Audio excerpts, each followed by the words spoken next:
People are searching for truth in a culture that feels disconnected from it. That's why platforms like Angel exist, offering a space for uplifting entertainment and documentaries, including Homestead, a story centered on family, faith, and resilience; Solo Mio, a lighthearted romantic comedy; David, an animated musical with sweeping storytelling; and The Death of Recess, a documentary exploring concerns around the modern education system. If you're looking for meaningful, values-driven content, Angel provides a range of options. Learn more at angel.com/Prager.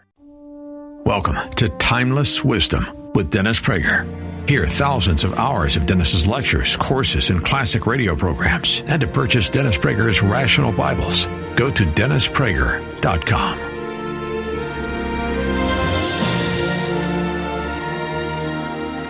On today's episode of Timeless Wisdom. Does anybody know what Hamas is fighting for? You just have to read their own literature. They're fighting for a Taliban-type state. They want to impose the Sharia on everybody, including, of course, fellow Muslims first and foremost. That's coming up on Timeless Wisdom with Dennis Prager, and it starts right now. Number 4, freedom of speech. There is a freedom of speech in Israel. There is none in the country surrounding it. I monitor. You can too. The internet is an awesome device. You can read most major papers in English. You can read you could read Saudi news in English. You could read Al-Ahram from Egypt in English. And read some Israeli papers. You read the Israeli, go to Haaretz. That's the one in English, right? That's like the Israeli New York Times, which I don't say as a compliment, just as a fact. And Haaretz is in English every day. And basically half the editorials and commentaries are against the government.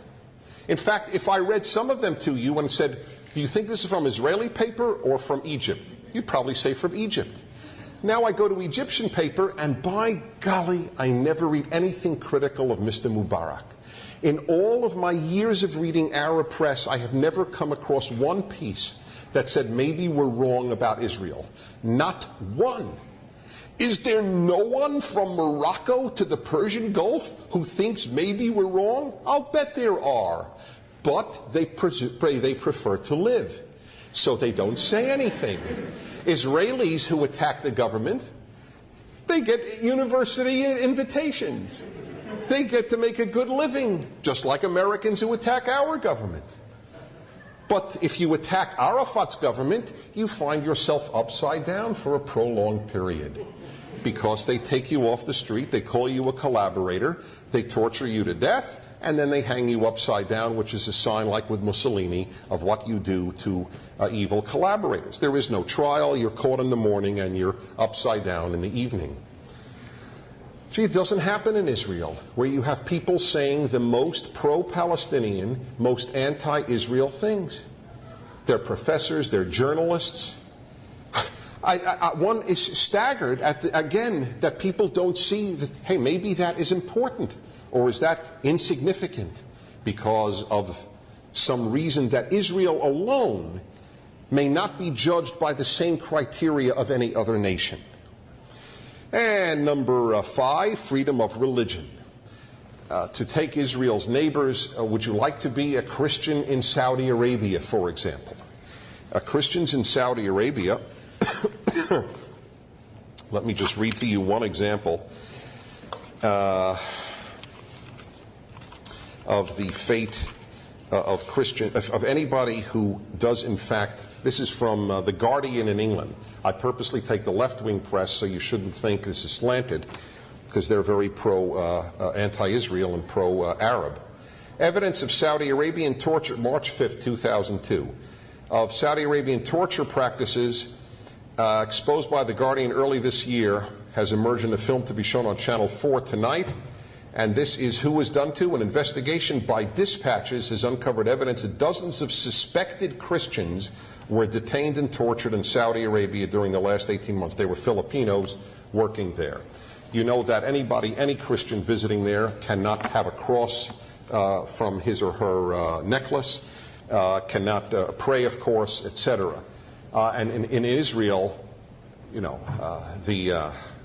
for example, there's a huge, and I'm glad that it's there, by the way, Mormon center built right out in some of the choicest land in the center of Jerusalem, the theoretical or religious Jewish capital.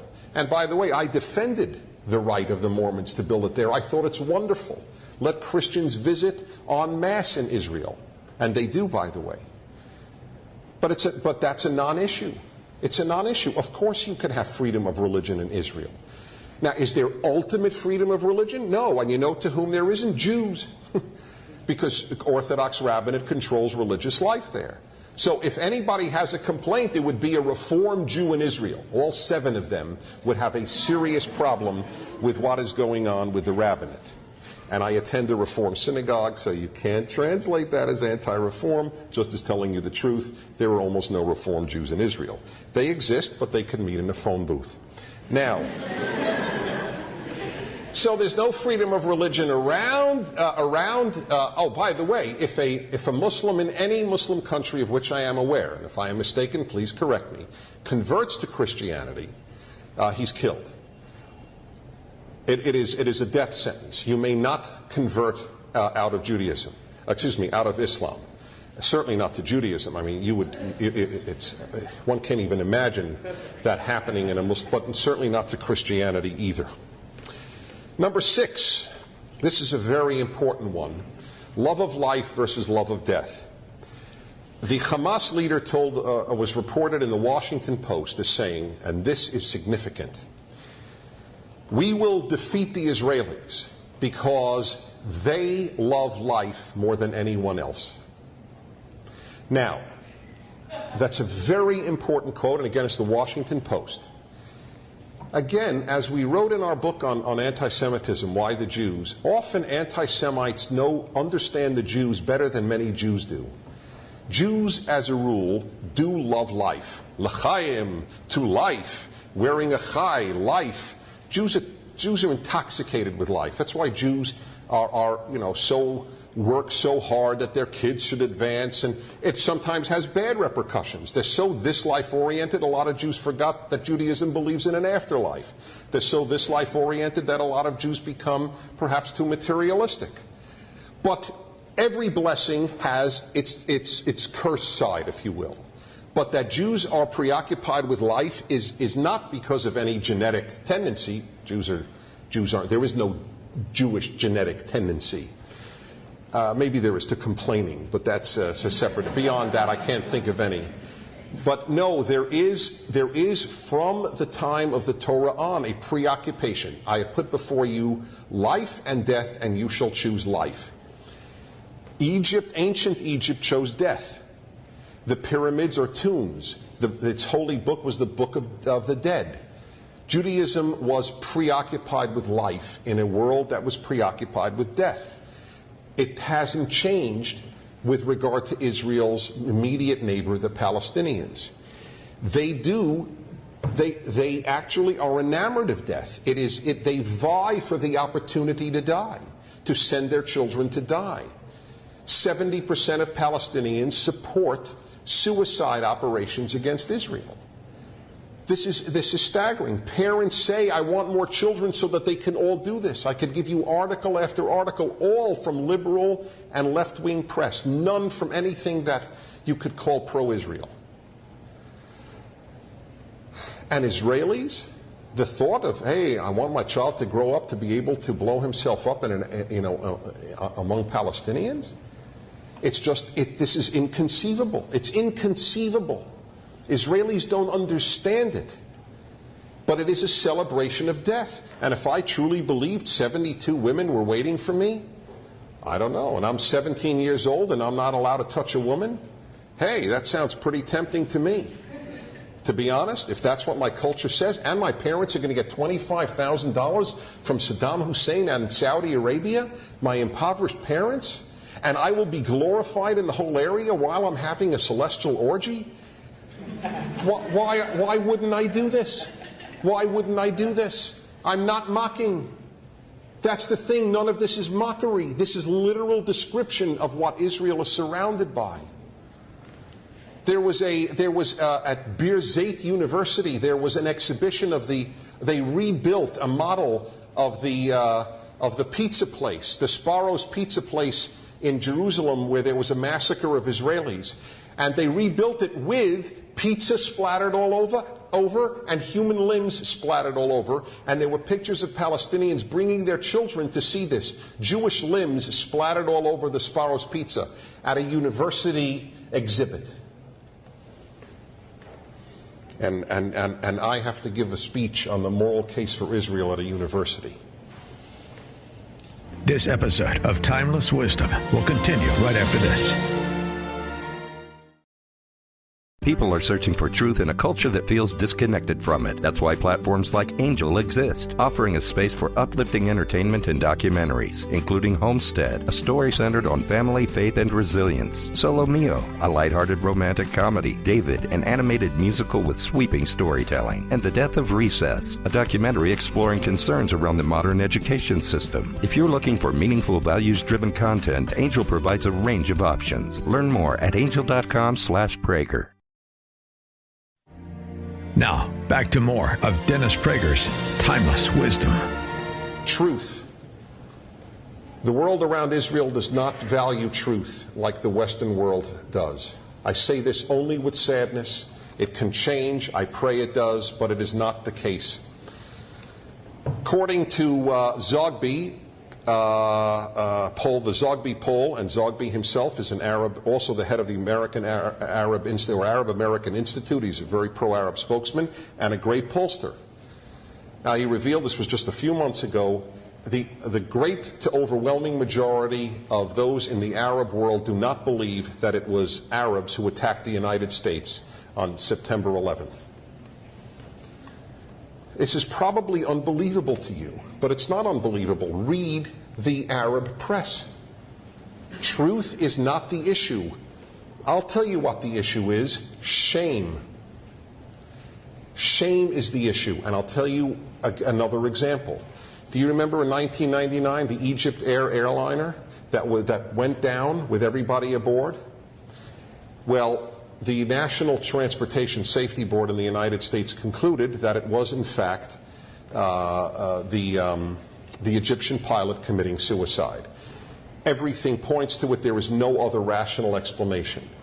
As a major piece in the Atlantic Monthly pointed out, this is entirely denied in Egypt.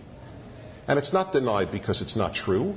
It's denied because of a loss of face to Egyptians to admit that an Egypt air pilot, committed mass murder and suicide at the same time, and the various what was uncovered about his private life, which helps explain why he might have committed suicide, came out. Now, in America, if an American Airlines pilot, a United Airlines, Delta Airlines pilot, committed suicide and committed mass murder, there would be no problem in our reporting this, except for lawsuits. There would be because the American mind does not think, oh, this reflects on all Americans. We just don't think that way. We think this guy was a sick, bad mass murderer who should have had carbon monoxide poisoning in his garage and instead killed 200 people. But in Egypt, if one Egyptian is known to do this, it reflects on all of us, and therefore we have to deny the truth. And so you deny September 11th, and you live in a world of denial. And then, no pun on the Egyptian river. And this is a constant that takes place in the world surrounding Israel, and a world that is not built on a sense that truth is paramount is very, very troubling. That is why the Arab press can print that Jews kill Gentile children and use their blood for Passover, and now the latest for Purim as well. I knew that we used it for Passover. I wasn't aware that we killed Gentile children for Purim, so this was a revelation to me. I checked with some friends. They were not aware of the use of Gentile blood for Purim. Of course, I don't know how to react as a Jew to something so beyond evil and beyond both in the realm of the absurd and the evil. Jews can't even have animal blood. The essence of kosher is to drain the blood from the animal. It is one of the basic laws of the Torah that you can't have the blood of an animal, and here Jews have a blood libel against them from the Middle Ages, rejuvenated in the modern Muslim and Arab worlds. One more example, and then I will conclude. Universities. At every Israeli university, there are huge departments of Arab history, of Arabic, studying of Islam, by scholars who convey it as objectively as possible. Are there Judaism study centers in any Arab university? I mean, think about it. There's no quid pro quo. There is none. None. And yet we are told this moral equivalence idea. Reuters won't use the word terrorist because one man's terrorist is another man's freedom fighter. As if, by the way, Hamas is fighting for freedom. Does anybody know what Hamas is fighting for? You just have to read their own literature. They're fighting for a Taliban-type state. They want to impose the Sharia on everybody, including, of course, fellow Muslims first and foremost. That's what they want. So even if I were to buy that ugly moral relativistic line that you can never tell the difference between a terrorist and a freedom fighter, they're not fighting for freedom. They don't claim to be. They are fighting to impose Islamic law in the most draconian way they can, where even non-Muslim women will be executed, like the Nigerian woman who was just sentenced to death for adultery. Even worse was the woman sentenced to death for adultery, and she was raped. She didn't even commit the adultery in a voluntary manner. And this is what Israel is up against. And we are told that it, in some ways, is the villain. You have to just shake your head and ask, how is this possible? And to my mind, that is the bigger question, which is not the purview of this speech, though I'm happy to comment on it if you want me to during the question and answer period. How can Europe say what it does when it has access to the facts? Not much access. The European media, for example, in a scathing article you should all check. I'll tell you where to find it, because I put these things on my website, DennisPrager.com. You look at articles cited, if you want articles by, but articles cited by me on my website. You will see this 3-part series by the senior analyst for United Press International. Why did the European press tell lies about the so-called Jenin massacre? There was no massacre in Jenin. Of course not. Everybody now knows that. Yes, sir. Okay. Dennis, I want to ask you, if I may, about your core belief about what's termed the end game. That is, supposing, you can imagine that the Palestinians decided to accept the offer that Prime Minister Barak made, and that the Israeli government decided to put that on the table, so that the Palestinians would get their own state, and they'd get half of Jerusalem, they'd have almost all of the West Bank. Do you think if they, everything, and the Palestinians agreed not to push for this law of return, do you think if the Palestinians got their own state, all of what they say they want, do you think there would be peace?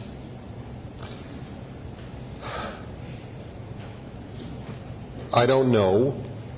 And I don't think that there's an answer right now, because the Palestinians from Oslo until the latest eruption almost 2 years ago were never prepared for compromise by their leadership.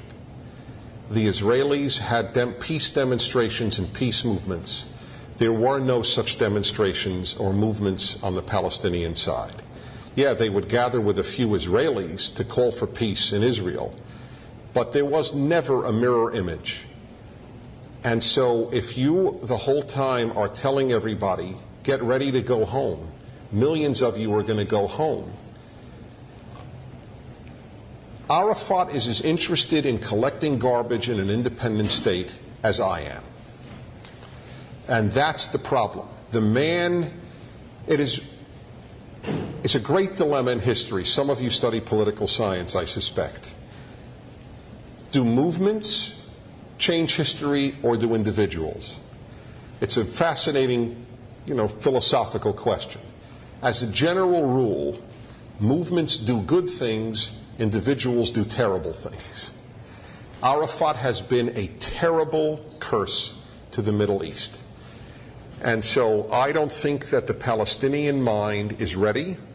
I don't think that the Arab world is ready. Mr. Mubarak, who took over for a giant, Anwar Sadat, has been feeding his people hatred of Jews in Israel since he came to power. How are you going to prepare these people for anything approaching compromise? This episode of Timeless Wisdom will continue right after this. People are searching for truth in a culture that feels disconnected from it. That's why platforms like Angel exist, offering a space for uplifting entertainment and documentaries, including Homestead, a story centered on family, faith, and resilience; Solo Mio, a lighthearted romantic comedy; David, an animated musical with sweeping storytelling; and The Death of Recess, a documentary exploring concerns around the modern education system. If you're looking for meaningful, values-driven content, Angel provides a range of options. Learn more at angel.com/Prager. Now, back to more of Dennis Prager's Timeless Wisdom. Therefore, Dennis, is Netanyahu and the Good Party, are they correct in saying that the creation of a Palestinian state should be prevented because the result might be more rather than less risk for Israel? I would have voted against them. But they may be right. That is the most honest answer I could give. Let me take one or two more, and that's it. I always believe the speaker should leave before the audience does. So since I see some people having to leave, are you going to ask something, the Rabbi? Okay, so just these last two. Yes. Thank you for coming in. I had to take a middle of the day from my work from here. Well, I'm honored that you did. Thank you. I was listening to this morning the radio show. Mm-hmm. I was fascinated by the moral comparisons that were made. You had a guest, Dan Gordon. Yes. He was talking about the brief situation, how CNN, LA Times, New York Times, everybody just chose to ignore what one side morally chose to do and what the other side. I had on yes. I will. Thank you very much. Very quickly on my show this morning, and you're all invited to listen, 9 to noon, 870 KRLA. Now that ad is off my back, I can tell you this morning for an hour I had Dan Gordon, who is a major Hollywood screenwriter, written in my opinion, one of the finest screenplays I ever saw, Murder in the First. In any event, he's a man of the left. He's a peace activist. He's met a lot with Arab leaders. And he went to Jenin when the claims of massacre were made, and he told the story that the Palestinians were offered blood by the Israelis for wounded Palestinians and refused it because they would not use Jews' blood. So the Israelis flew in Moroccan blood because Palestinians would not use Jews' blood. Particularly ironic because just this week the UPI reported that Jordan interviewed one of the heads of Hamas. A man who never gives interviews. They translated it from the Jordanian Daily. And in it, he said, "We are blessed. God has blessed us because the Jews, the Jews come in every ethnic and racial form, so we can blend in no matter what we look like." So here they are saying there is no such thing as a Jewish race, yet constantly calling Israel racist. Though they benefit, they can bomb because there is no Jewish race. It doesn't exist. It never existed. And so, and then not taking blood. As I said, I wonder if somebody converted to Judaism, would they take that person's blood? I assume not, because the blood gets tainted upon conversion. As you enter the mikveh, you get tainted. Finally, to Rabbi Chaim Seiler-Feller, and then I want to just say a final word, and we'll all go home. Yes. Question, I have two parts to my question. One is, do we need to exaggerate what it makes? Do you need to exaggerate what it makes? And I'll give you a couple of examples. Then I have a second my final question. The examples are as follows. Because I think we can have our point and still hear that there's some intimations of right on the other side. The other side doesn't have to be black in order for us to be right. Number one, criticism of our God. Thank God it has begun. Right, there's no criticism of our God. Now it's starting. We should exploit it. You should say, you know what, they're starting. I finally hear criticism of our God.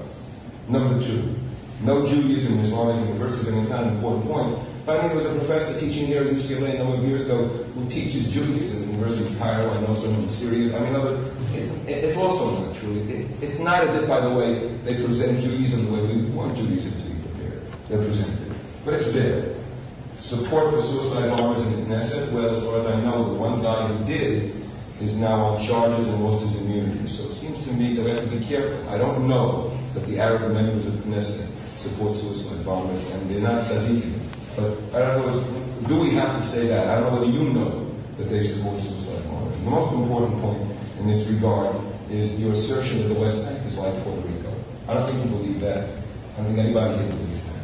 Because whatever, even after Oslo, the West Bank was a place where there was humiliation, where there were home demolitions, where there were searches, where there were checkpoints. It's not Puerto Rico. Is it better for Arabs in Israel? No question. Than it is in Arab countries. But it's not Puerto Rico, so you don't need that. Because it doesn't sound right in terms of, it affects the credibility of the important points that you're trying to make. And now, the question. Those were statements of fact. Now a question. So, about the Christian right. My problem with Christian right, I don't believe they want that. The conversion of Jews is irrelevant. I agree with you. It's not the point. The point for me is that the Christian right has stated openly, and leaders have said, they are against peace. That is, they have a political position. They want to support Israel. And you know what? My reaction to them is, support Israel. But I'm not with you. Because you don't have the same interests, Jewish interests. You don't believe in Israel like I do. I want Israel to live in peace. You want, ultimately, or even soon, for there to be a war. Because that fulfills some important both political and religious program in that. And you talk about it openly. You will support every American resolution, congressional resolution, that will deride, denigrate, and make it impossible for there to be peace in the Middle East. In fact, I believe that your politics are against Israel, not for Israel. You on the religious right. And we can have a debate on that. I think an important debate. Last thing is about the universities. We got to really have a discussion about why the universities are places that are the last place in the world where we find some moral clarity about Israel. And I agree with you on this issue, but it seems to me that we're smart enough to find causes. And the cause is that the university is one of the last places that's made peace with nationalism, and that the Jewish professors at American universities are among the most ambivalent about the issue of nationalism. The greatest sin that the Jews have perpetrated in history is that they became a nation. So we have to talk about that, because that allows us to deal with it rationally, even though it may seem irrational, than to cast it in terms of mythology. It's not a mythological fact. There's a rational, a deeply felt, mistaken, and maybe immoral understanding of the Jewish position in the world that we need to address. This episode of Timeless Wisdom will continue right after this. People are searching for truth in a culture that feels disconnected from it. That's why platforms like Angel exist, offering a space for uplifting entertainment and documentaries, including Homestead, a story centered on family, faith, and resilience; Solo Mio, a lighthearted romantic comedy; David, an animated musical with sweeping storytelling; and The Death of Recess, a documentary exploring concerns around the modern education system. If you're looking for meaningful, values-driven content, Angel provides a range of options. Learn more at angel.com/Prager. Now, back to more of Dennis Prager's Timeless Wisdom. Thank you. It was very well stated. Let me quickly respond. You wanted me to say, I finally hear criticism of Arafat. I want you to all hear me. I finally hear criticism of Arafat. Okay, I hope that meant question number one. It doesn't negate anything that was said thus far. It is the criticism of his corruption. It is not the criticism of his moral stances. But if it is, then I have not heard. It has begun. One Jordanian minister in the Lebanese Weekly just now has said that, and we'll see what happens. But as I said in the beginning, an Islamic civil war will solve the world's biggest moral issues of the day, and that is that part of Islam that wishes to impose the Sharia on the rest of the world. By the way, Christians in America had a civil war. It's called the Civil War. And it was fought over a major moral issue called slavery. The university likes to deny that it was over slavery, but that's the university. Next, I continue to hold the Puerto Rican analogy, but remember what I said. I said it is closer to Puerto Rico than it is to occupied Poland. They speak of it as so awful, and I'm saying that its juridical nature is closer to Puerto Rico. Do they have humiliating checkpoints? Yes, because there is fatal terror attacks. So that's why that exists. Israelis are not thrilled with checkpoints. Evangelicals don't want peace. I am aware of not a single evangelical demonstration against Oslo in the 9 years that it was in force. And finally, why do universities have this problem? I think you're right, by the way. I do. They have not made peace with nationalism. They're all universalists. I think that is a factor. They don't like American nationalism. It's fascinating, though. They like Palestinian nationalism, so that's why I don't think it's a fair answer. I'll tell you why I think, and I think it goes back to what I think is the central issue in all of life, and that is God-based thought versus secular thought. And I learned the answer in kindergarten in yeshiva, when I recited every day a phrase from the Hebrew Bible that I never understood till I went to Columbia. And that is, wisdom begins, Reshit Chochma Yirat Hashem. Wisdom begins with the fear of God. I am convinced that wisdom is impossible in a place that has no God. Learning is possible, science is possible, but wisdom is not possible. You are in a very intellectual place with very little wisdom. And I am convinced that that is the ultimate reason why that is so. If I am wrong, then one needs to find another reason. But I will say this. The people who are most God-oriented in this country, and it's American religion I'm talking about, are the most correct on Israel and its enemies. And the most secular parts of America are the most wrong, the universities. I don't think that that's a coincidence. Tomorrow on Timeless Wisdom with Dennis Prager. The power of the male sex drive is stunning, and its ability to overwhelm the mind. The feminist argument, which is such a denial of reality that the sex drives are identical in the two sexes. It's painful that a society could have produced people who believe the opposite of what is true. It is. It's a stunning victory. Join us tomorrow to hear more on Timeless Wisdom with Dennis Prager. This has been Timeless Wisdom with Dennis Prager. Visit DennisPrager.com for thousands of hours of Dennis's lectures, courses, and classic radio programs, and to purchase Dennis Prager's Rational Bibles. People are searching for truth in a culture that feels disconnected from it. That's why platforms like Angel exist, offering a space for uplifting entertainment and documentaries, including Homestead, a story centered on family, faith, and resilience; Solo Mio, a lighthearted romantic comedy; David, an animated musical with sweeping storytelling; and The Death of Recess, a documentary exploring concerns around the modern education system. If you're looking for meaningful, values-driven content, Angel provides a range of options. Learn more at angel.com/Prager.